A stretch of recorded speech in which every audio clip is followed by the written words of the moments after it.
Shalom, kita ketemu lagi malam ini pada pertemuan Zoom meeting yang ke-19 yang akan berbicara topik tentang kerajaan 1000 tahun. Betapa penting hari-hari ini di tengah-tengah keadaan dunia yang semakin tidak menentu dan memang sedang menuju kehancuran, ditandai dengan berbagai kekacauan, termasuk peperangan yang makin berkecamuk di Timur Tengah dan di beberapa bagian dunia lain, pasti akan berdampak pada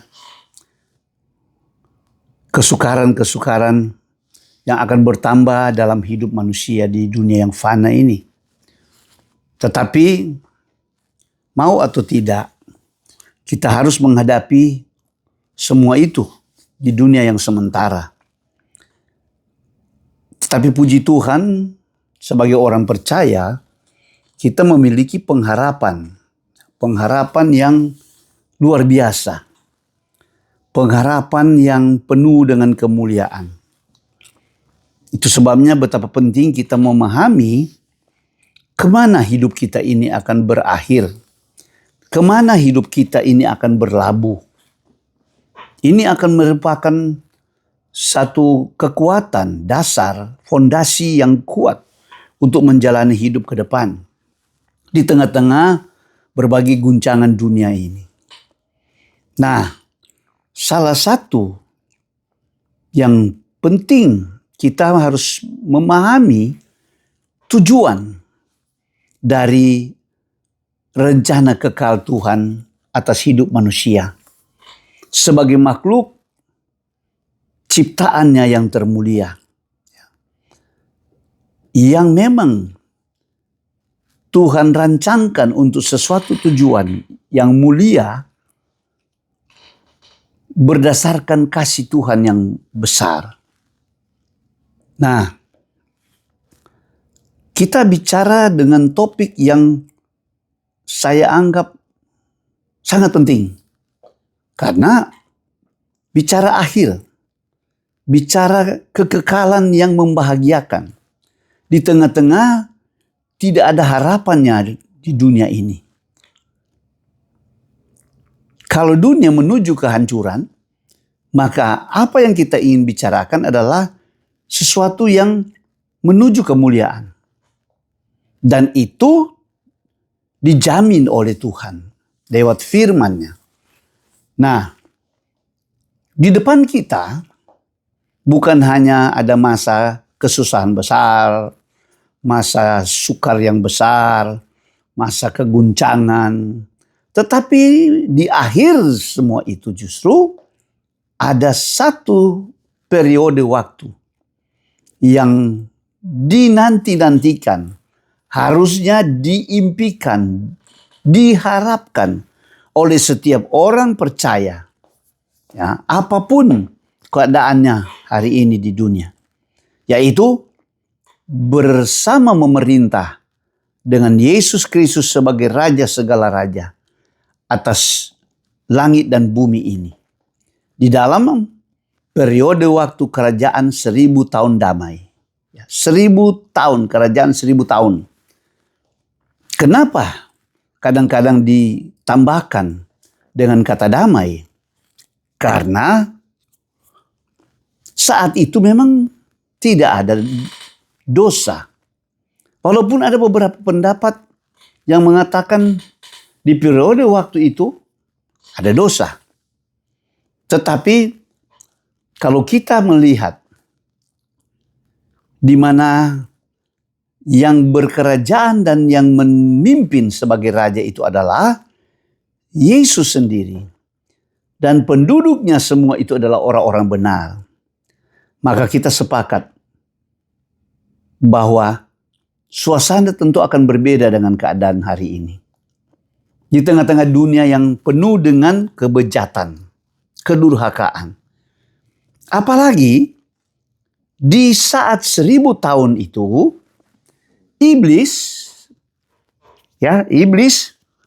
dimasukkan ke dalam lubang jurang maut, diikat di sana, ditahan, dia tidak bisa beraktivitas untuk menyesatkan bangsa-bangsa. Nah, kita akan melihat pernyataan Alkitab dengan begitu jelas, jelas. Kalau kita membaca kitab Wahyu, walaupun banyak kali dijauhi oleh orang Kristen karena kurang mengerti, tapi sebenarnya kalau dia membaca dengan penuh kerinduan, Tuhan pasti mewahyukan. Ada hal-hal yang justru di sini yang tidak dimiliki oleh kitab-kitab yang lain. Kitab yang memiliki pengharapan, kebahagiaan ada di kitab akhir ini. Dan memang sengaja Tuhan memberikan kitab ini untuk menjadi penuntun akhir bagi manusia. Khusus orang percaya. Nah, di dalam Wahyu pasal 20 yang akan menjadi topik kita malam ini, pada pertemuan Som yang ke-19 ini, di situ ada judul Kerajaan 1000 tahun. Nah, yang akan menjadi fokus pembicaraan atau pendalaman kita malam ini adalah 3 ayat. Di ayat 4, ayat 5, dan ayat 6.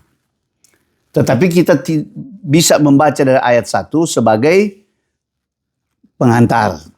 Supaya ada satu bayangan bahwa kita sementara bicara dalam satu suasana di mana apa yang ditulis oleh Tuhan untuk menjadi bagian orang percaya bersama dengan Kristus yang memerintah di dalam periode waktu kerajaan 1000 tahun damai. Tetapi sebelum itu saya mau ambil latar belakangnya. Kalau kita lihat di pasal 19, di situ ini pernah kita bicarakan waktu yang lalu, waktu kita sementara bicara tentang pernikahan anak domba. Nah, di ayat yang ke-7, 7 dan sampai 9 itu, di situ ditulis bahwa itu saatnya anak domba menikah. Jadi di situ ayat 7, marilah kita bersukacita. Ini di Wahyu 19 ya.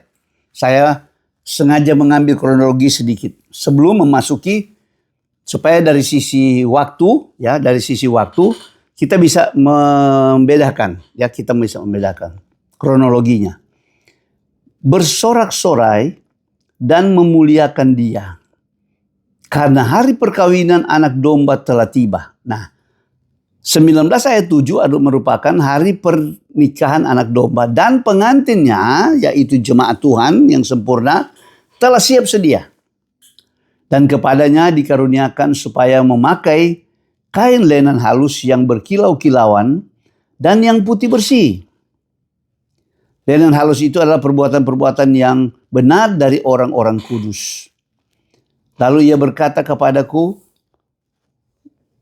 tuliskanlah, berbahagialah mereka yang diundang ke perjamuan kawin anak domba.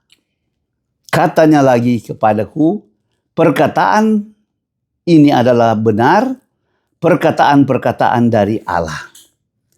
Jadi, 3 ayat yang kita baca merupakan peristiwa sebelum kerajaan 1000 tahun damai tiba. Karena apa? Itu adalah kedatangan Yesus yang kedua kali di atas awan. Tapi sebelumnya ada terjadi pernikahan gereja, pernikahan jemaat secara rohani, secara ilahi ya. Jangan saudara membayangkan pernikahan seperti di bumi. Ini pernikahan ilahi antara Kristus dan mempelai jemaat. Gereja yang layak menjadi mempelai. Yang kita rindukan, kita ada di dalam bagian itu. Itu. Dan terjadinya di sorga. Pernikahan ini tidak terjadi di bumi. Karena orang-orang percaya yang menjadi mempelai itu sudah diangkat. Itu yang diangkat Tuhan seperti pencuri. Hal orang-orang yang sangat berharga. Ya, jadi belum ada apapun yang mengancam, Tuhan harus angkat, lindungi. Karena itu adalah kekasih hatinya. Ya. Calon istri anak domba.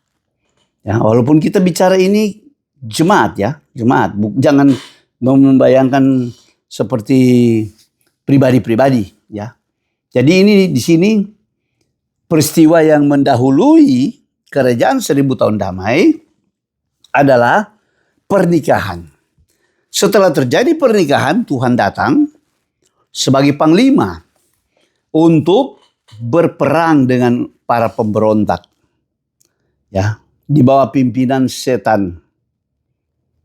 Ya, dengan antikris, nabi palsu. Ya, itu dalam perang yang dinamakan perang terakhir yang melibatkan semua bangsa, yaitu Harmagedon. Ya, jadi begitu kronologisnya. Tetapi kita awali itu sebagai satu tanda waktu ya, dari sisi kronologis. Tetapi fokus kita setelah itu, nah, setelah kita berperang bersama anak domba, menang, ya, para pemenang, maka kita hidup akan bersama dengan Kristus di kerajaan 1000 tahun. Dan itu masih di langit dan bumi yang lama. Belum yang baru. Yang lama, yang sudah dipulihkan. Ya, tentu dipulihkan, dibaharui. Ya, karena ini mau ditinggal ya, mau ditinggal oleh Yesus sebagai Raja segala raja dan orang-orang percaya, orang kudus, yang orang-orang yang diselamatkan. Ya, ya, semua berkumpul di sini, yang sudah bangkit, yang diubahkan, ya, dan mereka akan memerintah. Nah, di sini jelas sekali di pasal 20, 3 ayat yang akan kita baca itu menjelaskan siapa-siapa mereka yang mau memerintah, ya, yang memiliki hak kuasa untuk memerintah bersama Kristus. Kan itu sering kita dengar dalam berbagai khotbah bahwa kita dipersiapkan untuk menjadi raja dan imam, ya. Bukan hanya raja, imam, double. Itu tidak pernah terjadi, ya. Kalau di perjanjian lama tidak akan ada seorang imam menjadi raja atau seorang raja menjadi imam. Tapi di akhir Tuhan memberikan kemuliaan yang berganda, ya. Penghargaan Tuhan kepada orang percaya yang menang. Nah, mari kita baca mulai ayat 4, 5, dan 6. Lalu aku melihat takhta-takhta dan orang-orang yang duduk di atasnya. Nah, ini ada satu kelompok. Ya, Yohanes melihat ada takhta-takhta dan ada orang-orang yang duduk di takhta itu.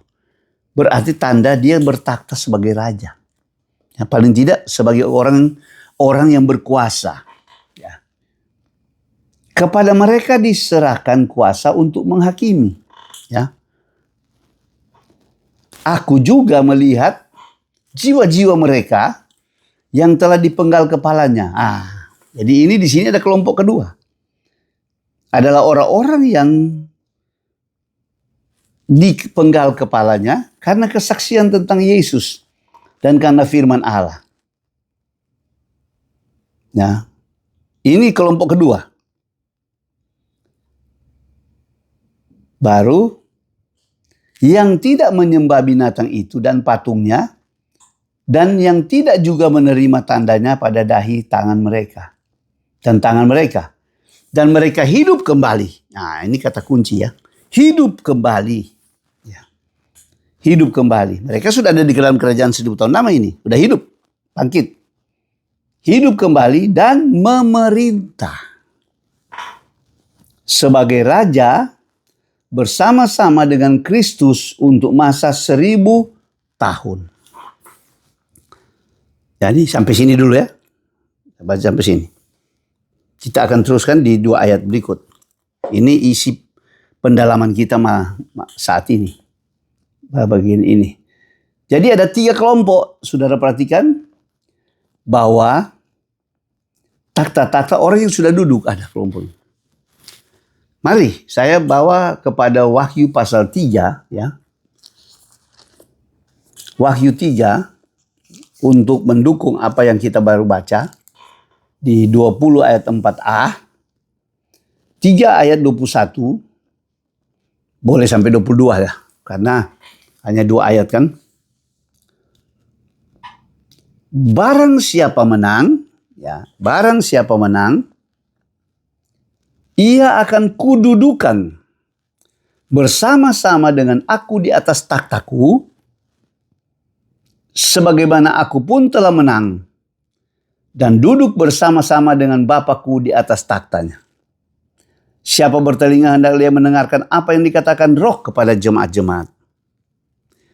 Salah satu bagian janji Tuhan kepada jemaat Tuhan. Dan ini ditulis kepada jemaat di Laodikia, ya. Merupakan gambaran jemaat akhir zaman. Ya, yang banyak tantangannya. Tetapi punya peluang untuk menjadi pemenang. Sampai di sini dijanjikan Tuhan bahwa mereka akan didudukan di atas takhta kalau mereka menang. Menang atas apa? Atas apa yang kalau di dalam kita bicara khusus pasal 3 ini, atas apa yang Tuhan tuntut bagi mereka. Ya, termasuk Tuhan suruh pertobatan yang benar. Ya, Tuhan menegur. Nah, di sini benar-benar menjadi gambaran jemaat yang ada hari-hari ini. Ya, ini jemaat ke-7, akhir. Tapi bisa menang. Nah, mereka lah yang dilihat Yohanes di 20 ayat 4. Nah, kemudian ada kelompok kedua. Itu kelompok 1, pemenang ya. Saya boleh katakan itu kelas A. Ya. Mereka lah sebenarnya yang menjadi golongan mempelai. Yang kedua di bagian B dikatakan, dia melihat lagi kelompok yang jiwa-jiwa yang dipenggal, yang mati syahid. Ya. Selama 2000 tahun terakhir. Selama masa gereja kerasulan. Sampai sebelum masa kesusahan besar. Kira-kira itu periode rentang waktunya kalau kita lihat dari ayat ini. Jiwa-jiwa yang, nah mereka itu yang berseru di pasal 6. Ya, kita lihat di pasal 6 dari Wahyu. Kalau tadi para pemenang saya ambil cuplikan 1 di pasal 3. Nah sekarang untuk yang kelompok kedua, pasal 6. Pasal 6 ini, di dalam ayat 10 waktu meterai kelima, ya, itu masa penganiayaan. Ya, masa penganiayaan. Dan ketika anak domba itu, ayat 9, membuka meterai yang kelima, aku melihat di bawah mezbah jiwa-jiwa mereka yang telah dibunuh oleh karena firman Allah dan oleh karena kesaksian yang mereka miliki. Sama bunyinya dengan yang di 20 ayat 4b. Mereka dibunuh. Bahkan di situ dikatakan dipenggal, ada yang dipenggal. Dan mereka berseru dengan suara nyaring katanya, berapa lamakah lagi ya penguasa yang kudus dan benar, engkau tidak menghakimi dan tidak membalaskan darah kami kepada mereka yang diam di bumi? Dan kepada mereka masing-masing diberikan sehelai jubah putih. Dan kepada mereka dikatakan bahwa mereka harus beristirahat sedikit waktu lagi hingga genap. Nah, hingga genap masih menunggu jumlah kawan-kawan pelayan dan saudara-saudara mereka yang akan dibunuh sama seperti mereka. Jadi Yohanes melihat orang-orang yang sudah mati lebih dulu, ya, rentang dari zaman gereja kerasulan sampai hari-hari terakhir sebelum masa kesusahan besar. Mereka minta pembalasan. Kapan Tuhan? Ya, sudah cukup lama mungkin mereka menunggu. Tapi Tuhan bilang sabar. Sedikit waktu lagi. Menunggu yang mana? Menunggu yang masa kesusahan besar. Kawan-kawan mereka yang akan dibunuh. Bahkan lebih banyak daripada jumlah mereka yang sudah lebih dulu berada di bawah mesbah atau di bawah bumi, di Firdaus, dunia orang mati. Ya, saya boleh katakan demikian. Karena mereka katakan mau menunggu, Tuhan bilang mau menunggu lagi. Ada kelompok satu, ada satu kelompok lagi, ya, yang dikatakan di dalam 20 ayat 4 bagian akhir, mereka adalah yang tidak menyembah patung antikris, tidak menerima tanda di dahi dan tangan mereka. Jadi itu berarti orang-orang yang ada di periode 3,5 tahun masa kesusahan besar. Sebelum Tuhan datang kembali di atas awan. Jelas ini kronologinya. Jadi di sini orang-orangnya mana? Nah, itu yang pernah kita bicarakan banyak kali di Wahyu pasal 7. Kalau tadi Wahyu pasal 6 adalah kelompok yang kedua, Wahyu pasal 7. Wahyu pasal 7 itu sebelum ayat 9 ada orang banyak yang tak terhitung banyaknya. Orang-orang ini dari mana? Ada di mana? Posisi di mana dia? Ya, di sini. Ayat 13 ya. Dari pasal 7 memberi penjelasan. Dan seorang dari antara tua-tua itu berkata kepadaku, siapakah mereka yang memakai jubah putih itu dan dari manakah mereka datang? Jadi jubah putih ini sudah meninggal. Ternyata kalau di sana kan pakai jubah putih, belum punya. Dia melihat ini. Maka kataku kepadanya, Tuanku, Tuhan mengetahuinya. Lalu ia berkata kepadaku, mereka ini adalah orang-orang yang keluar dari, sudah perhatikan, kesusahan yang besar. Ini masa periode 3,5 tahun. Orang-orang yang tak terhitung banyaknya itu di mana mereka sekarang? Itu orang-orang yang tadinya ada di kesusahan besar di masa 3,5 tahun. Dan mereka telah mencuci jubah mereka dan membuatnya putih di dalam darah anak domba. Jadi fungsi darah anak domba ini tidak tergantikan oleh apapun. Ya. Benar-benar. Nah, mereka tidak menderita lagi, ya. Nah, mereka itulah yang berhak Tuhan berikan kuasa untuk memerintah. Jadi kita kembali ke 20 ayat 4, ya. Ke 20 ayat 4 tadi jelas sekali 3 kelompok ini adalah orang-orang yang dicatat oleh Alkitab yang memiliki hak dan Tuhan memberikan mereka kuasa untuk memerintah. Hebat. Jadi jelas sekali ya. Jelas sekali. Kita tidak perlu pertanyakan lagi. Jadi kalau kita mau, kalau kita termasuk salah satu dari bagian ini, ya pasti kita akan memerintah bersama Tuhan. Dari ketiga ini, ya, pemenang yang saya katakan kualifikasi A, kan saya pernah bicara tentang memberikan gambaran lebih mudah ABC, ya. Itu semua kata kunci satu, setia. Walaupun di periode waktu yang berbeda-beda. Ya. Mereka setia matang di waktu yang berbeda-beda. Para pemenang itu di waktu tidak mendesak atau tidak dalam keadaan tepat, mereka tetap setia pada Tuhan. Benar-benar murni. Itu yang pemenang. Jadi di saat lagi senang, lagi apa, mereka tetap setia. Ya. Dipanggil, dipilih, setia. Sedangkan orang-orang yang terakhir itu kan, itu dimasak susah.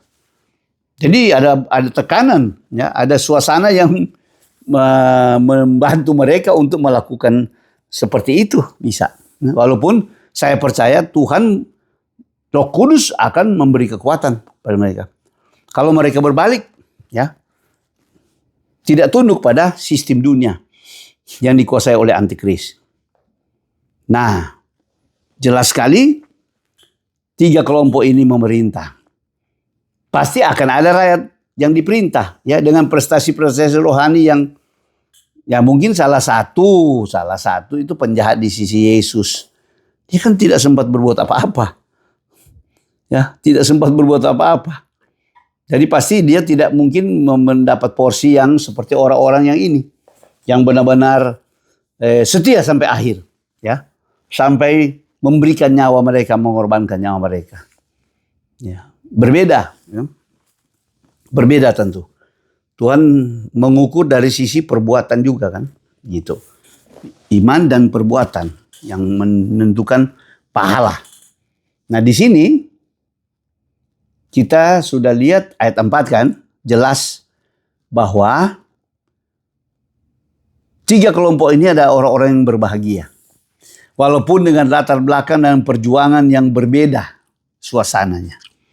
Dan kalau mau disuruh pilih, saudara dan saya, mau yang mana? Kalau sekarang kita masih bisa pilih, ya. Kita bisa menjadi orang-orang yang menang, yang tidak rasa kubur, ya. Seperti saya berulang kali katakan, tidak mati, diangkat Tuhan. Ya, tidak perlu ada mati syahid seperti mereka yang di dalam masa kesusahan besar, karena mereka tidak menjadi matang sebelumnya. Harusnya sebelumnya sudah bisa kita bersungguh-sungguh sebagai pemenang. Dan kita akan mendapat porsi yang termulia. Karena masuk sebagai mempelai yang pernikahan, ya. Terjadi pernikahan. Nah,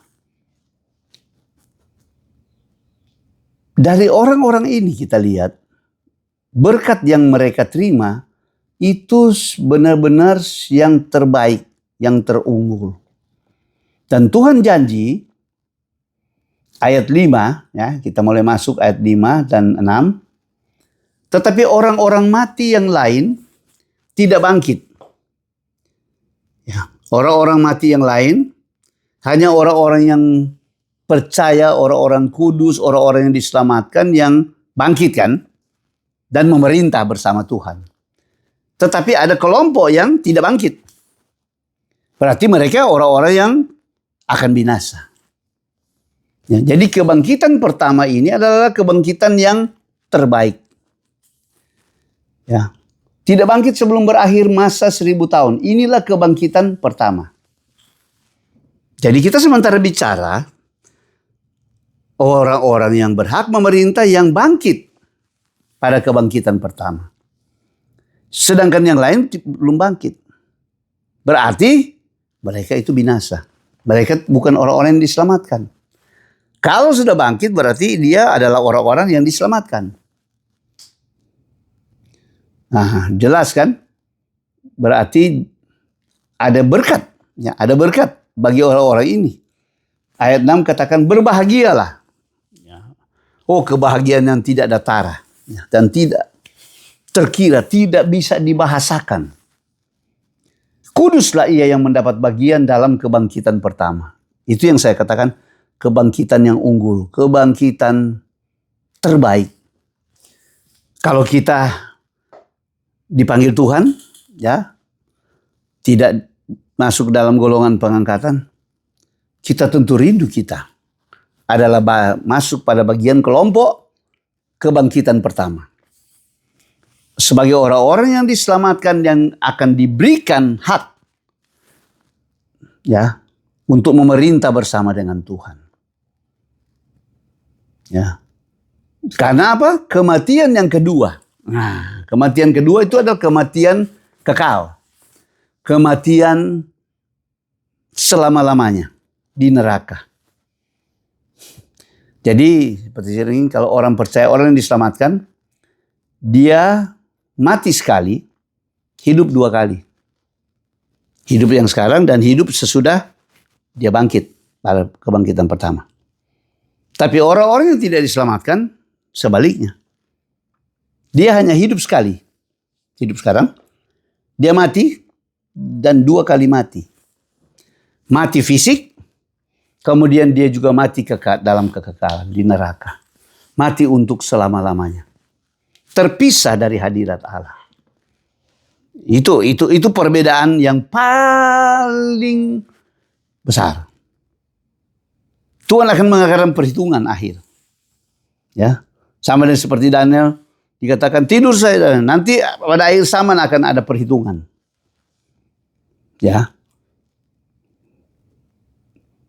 Dan kematian kedua tidak berkuasa. Ayat 6 katakan. Ini berkat indah. Ya. Berkat lain apa lagi? Tetapi mereka akan menjadi imam-imam Allah dan Kristus. Saudara, menjadi imam itu tidak mudah kan? Kalau di dalam perjanjian lama itu imam yang layak hanya Harun. Imamat Harun. Yang bisa mendekat. Imam itu tugasnya apa? Dia mendekati Tuhan. Yang berbicara dengan Allah, yang berhubungan dengan Allah. Oh, tidak sembarangan. Kalau tidak memenuhi syarat, mati. Ya. Hidupnya tidak berkenan, mati. Nah, orang-orang ini orang-orang yang sudah layak. Sehingga mereka menjadi imam. Ya, perantara antara kepada Allah. Ya, jadi yang bergaul intim dengan Tuhan. Ya. Dan mereka akan memerintah juga sebagai raja bersama dengan dia 1000 tahun lamanya. Jadi bukan sebagai imam saja, mereka juga sebagai raja. Memiliki kuasa. Kuasa memerintah. Langit dan bumi dalam kerajaan 1000 tahun damai. Tentu dengan porsi masing-masing. Nah, di sini kita melihat sangat jelas. Ya, sangat jelas. Bagaimana Tuhan dengan adilnya menepati janji. Memberikan porsi itu sesuai dengan perbuatan orang-orang percaya itu. Selalu Tuhan katakan, Tuhan akan membalas sesuai dengan perbuatan-perbuatan. Jadi jangan saudara pikir perbuatan tidak memiliki pengaruh. Iman tanpa perbuatan itu mati kan? Nah, di sini kita melihat bagaimana Kristus memerintah selama 1000 tahun. Saya banyak kali katakan ini honeymoon, ya, atau bulan madu. Karena Kristus dan jemaat baru menikah juga kan, lalu turun memerintah, mengalahkan semua pemberontak yang jahat. Mereka memerintah sini selama 1000 tahun. Itu membuktikan bahwa dunia dalam 1000 tahun itu memang tidak ada dosa.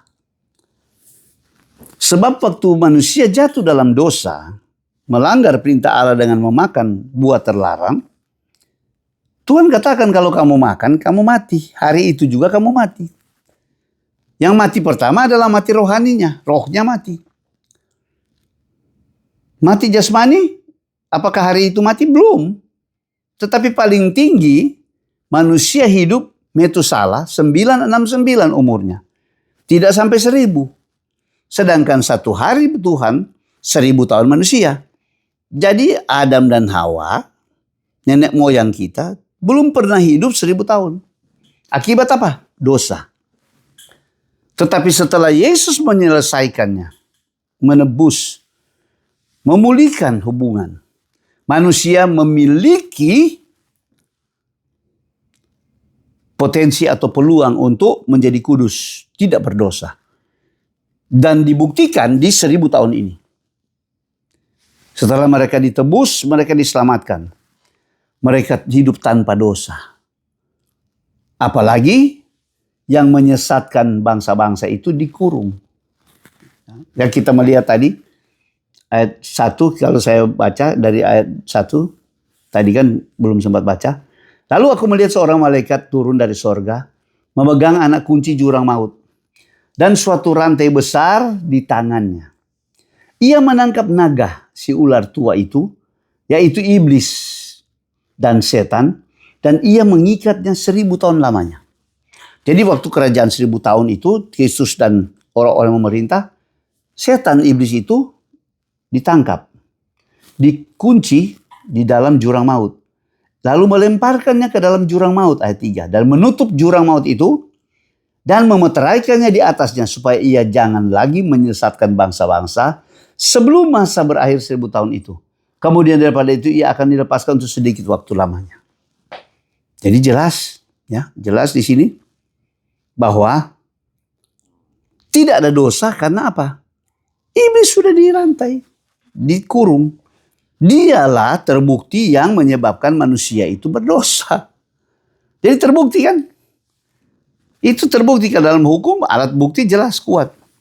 Setelah dia dikurung, manusia tidak berdosa. Jadi kalau ada pendapat tafsiran yang mengatakan di kerajaan 1000 tahun itu masih ada dosa, itu mungkin kurang tepat. Yang berkuasa aja Raja Damai, Raja Yesus Kristus, Tuhan sendiri. Ya. Lalu siapa lagi yang mau berdosa? Ya, siapa lagi yang mau di tempat yang senang? Pasti suasananya akan berbeda. Berbeda dengan suasana sekarang di bumi yang lama ini. Yang rusak, bumi yang lama yang rusak. Di situ bumi yang lama tapi yang sudah dipulihkan. Walaupun akan sebentar dibakar. Diganti dengan langit dan bumi yang baru. Gitu. Jadi Tuhan akan punya program. Tuhan punya agenda kan ini. Itulah keuntungan kita memahami. Jadi kita memiliki satu pandangan ke depan. Ya, pemahaman yang kuat berdasarkan firman, jelas, tegas, tepat dan benar. Bukan sembarangan kita bicara. Ada dasar yang kuat, jelas. Dan semua yang pernah dikatakan Tuhan, direncanakan Tuhan sejak sebelum dunia dijadikan. Itu benar-benar Tuhan genapi tepat dan benar. Tuhan genapi. Kalau Tuhan genapi hal-hal yang lalu. Kedatangan pertama Tuhan genapi, apalagi sekarang.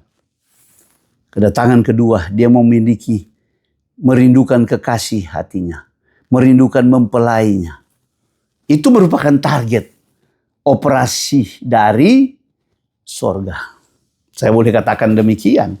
Ya, target operasi dari sorga itu memiliki Kristus dan mempelai. Yang memerintah bersama. Yang kemudian akan diam bersama.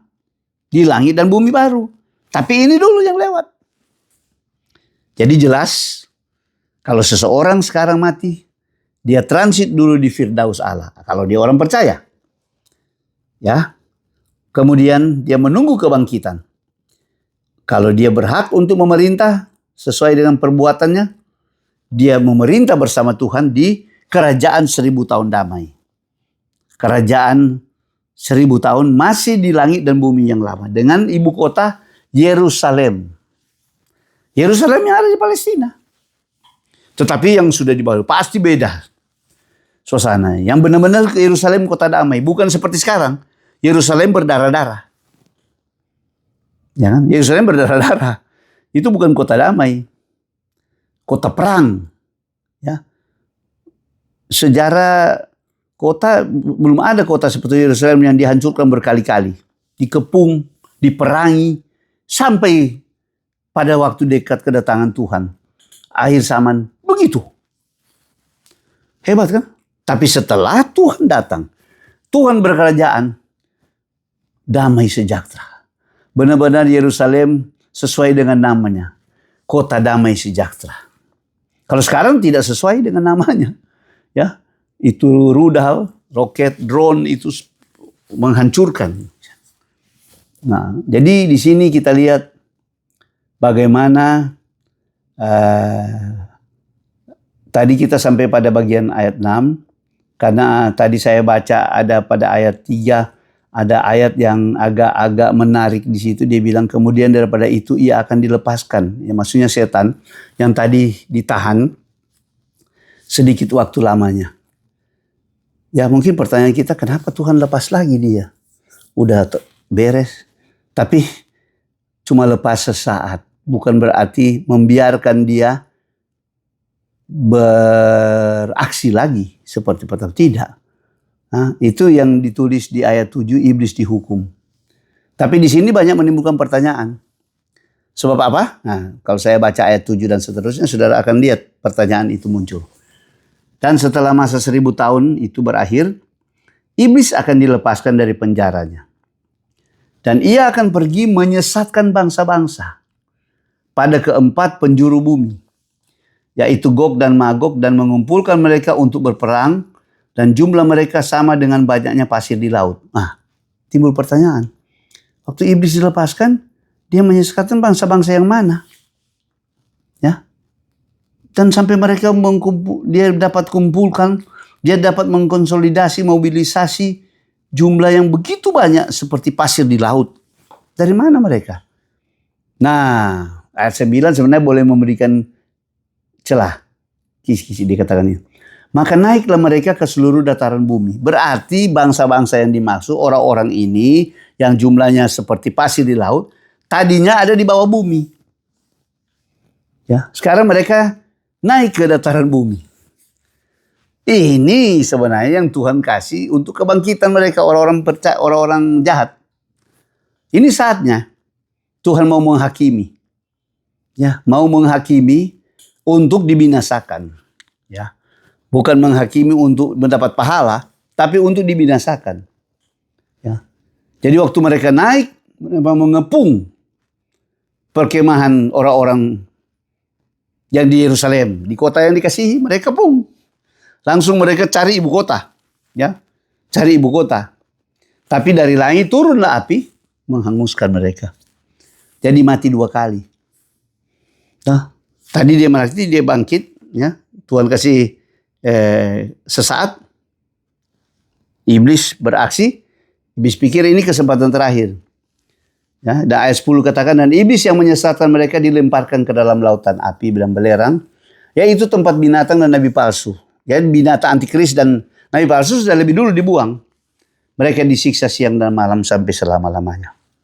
Ya, jadi sudah lihat, setelah itu hukuman terakhir penghakiman kepada orang-orang, manusia-manusia yang akan dilemparkan bersama-sama dengan setan di dalam lautan api. Bahkan ayat 14 dikatakan, lalu maut dan kerajaan maut itu dilemparkanlah ke dalam lautan api.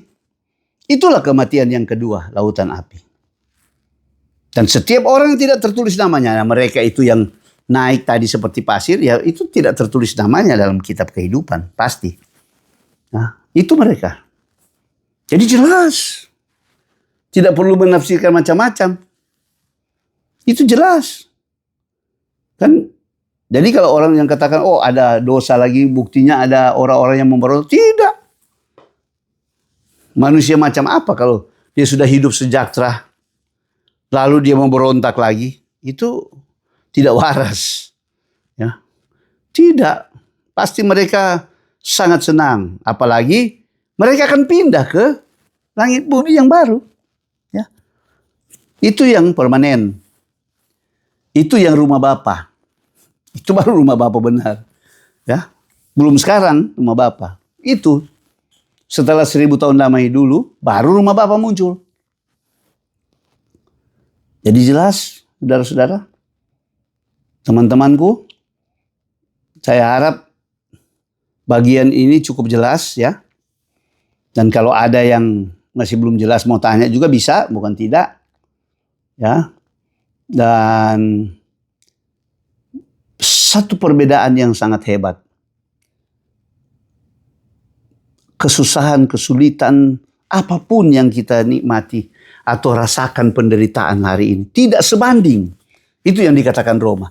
Tidak sebanding dengan kemuliaan yang Tuhan sediakan. Jadi kalau di 3 ayat itu kita sudah lihat kan bagaimana Tuhan memberikan, tidak diskaun sedikit pun. Benar-benar utuh, sempurna. Ya, kita bangkit pada satu kebangkitan yang unggul. Kebangkitan terbaik. Menerima kuasa sebagai raja dan imam. Ya, itu pelayanan yang tidak ada lagi yang lebih lengkap dari itu. Ya. Sudah raja, imam lagi. Ya, dia memerintah lalu dia punya hubungan dengan Tuhan itu. Akses. Hebat itu. Wah, itu tidak ada taranya. Saya sangat merindukan baru kita bicara begini bergairah. Bergairah. Ini saatnya kita merebut itu. Ya, tidak mau buang-buang waktu. Itu saya katakan kan kemarin. Waktu sekarang sangat berharga. Kalau kita lihat kekacauan di berbagai tempat, aduh. Nah, ini saatnya. Ya, ini saatnya. Kita lihat. Dan itu sudah sangat dekat. Ya, sudah sangat dekat. Lebih hari lebih dekat. Hari berganti hari lebih dekat. Masa itu akan datang. Ya, Tuhan menolong kita semua. Ya. Tuhan tolong supaya benar-benar kita boleh setia. Ya. Karena kata kunci di situ, baik mereka yang pemenang kelas A, ya, kualitas A, mau B, mau C, itu selalu harus memenuhi satu kata, kesetiaan.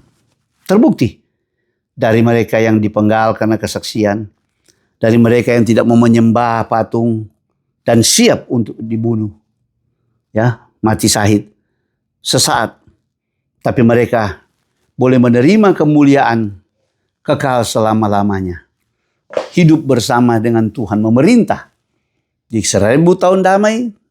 Kemudian dia akan pindah ke langit bumi yang baru, di mana sorga atau Yerusalem baru itu turun ke langit bumi dan baru. Tuhan yang menjadi raja di situ. Allah sendiri hadir, hidup bersama-sama dengan manusia. Ya, bahkan Alkitab katakan tidak ada matahari lagi, tidak ada tangisan, tidak ada apapun. Ya, mungkin kita boleh bicara bagian tertentu itu.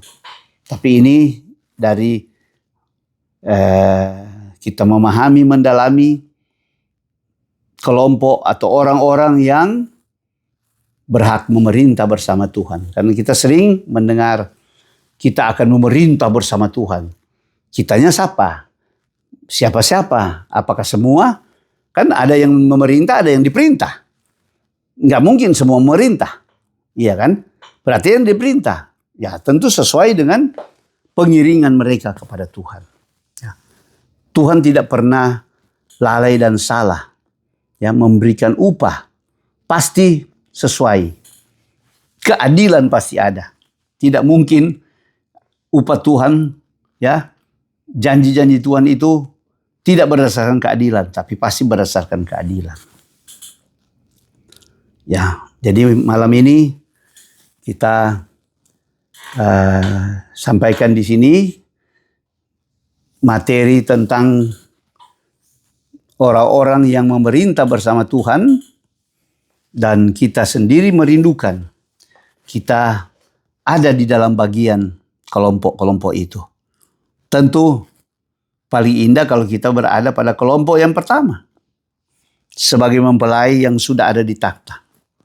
Ya, yang selalu saya merindukan, ya, walaupun saya dalam kondisi mungkin secara fisik ada ancaman, ya, dari sisi ginjal, tapi bagi Tuhan itu soal kecil.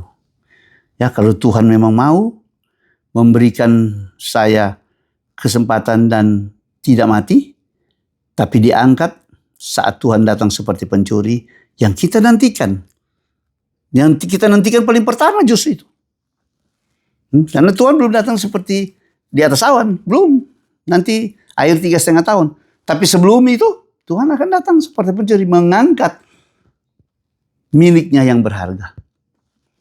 Dan saya rindu kita-kita ini menjadi milik yang berharga dari Tuhan. Ya, betul-betul mendapat porsi yang terbaik, ya, porsi yang terbaik, porsi yang unggul, porsi yang, ya, Tuhan memberi kekuatan. Tentu kita banyak keterbatasan, ya, tapi Tuhan tolong, ya, Tuhan selalu menjaga hidup kita. Tuhan mengawal, mengatur supaya benar-benar kita setia, ya, menjadi orang-orang yang murni. Seperti di Wahyu pasal 14 itu speknya. Nah, speknya orang-orang itu. Speknya orang-orang yang kelompok pertama yang telah duduk di takhta, sudah duduk di situ. Ya. Itu benar-benar sesuatu yang luar biasa, ya. Sesuatu yang sangat mulia. Itu merupakan kerinduan kita, ya. Roma 8 itu janji 17-18 itu. Bahwa penderitaan yang sekarang tidak sebanding dengan kemuliaan, tidak ada taranya. Ya. Hebat, ya. Tuhan tolong kita semua supaya kita benar-benar boleh melewati, menjalani hidup di bumi yang fana ini, tetapi tetap setia, ya. Mungkin ada saat-saatnya kita lemah. Ada saat-saatnya kita sepertinya tidak kuat lagi. Tapi Tuhan menolong kita. Ya. Tuhan menolong kita. Dan Roh Kudus tetap akan beracara. Roh Kudus tidak pernah pensiun. Saya percaya. Tidak ada cerita. Ya, Bapakku bekerja sampai sekarang. Apalagi Roh Allah. Roh Allah itu zamannya Roh Allah. Dia pasti menguatkan orang-orang yang dalam kesukaran itu pasti dikuatkan. Kalau tidak, mereka tidak akan kuat juga. Ya, untuk menghadapi masa kesusahan besar dengan kekuatan mereka sendiri. Saya tidak percaya mereka bisa lolos. Tapi terbukti tak terhitung banyaknya lolos. Itu berarti Tuhan menguatkan mereka. Ya, karena mereka sudah memberi hati, ya, berbalik kepada Tuhan. Ya, inilah kerinduan kita, ya. Sehingga saya selalu katakan revival paling besar dalam memenangkan jiwa itu adalah di masa kesusahan besar. Karena pertobatan itu sampai dikatakan Alkitab dengan kata tak terhitung banyaknya. Kita menjaga kesetiaan kita, ya. Tuhan tolong kita semua malam ini. Tuhan berkati, sampai sekian dulu materinya. Kita akan jumpa lagi nanti minggu depan, ya, pada topik yang berbeda, pada pertemuan yang ke-20 dari SOM meeting kita. Ya, kalau ada yang mau bertanya, boleh silakan bertanya. Boleh lewat WA dalam grup, boleh juga. Ya, supaya yang lain juga mungkin boleh mengikutinya. Tuhan berkati kita semua teman-teman. Haleluya, puji Tuhan.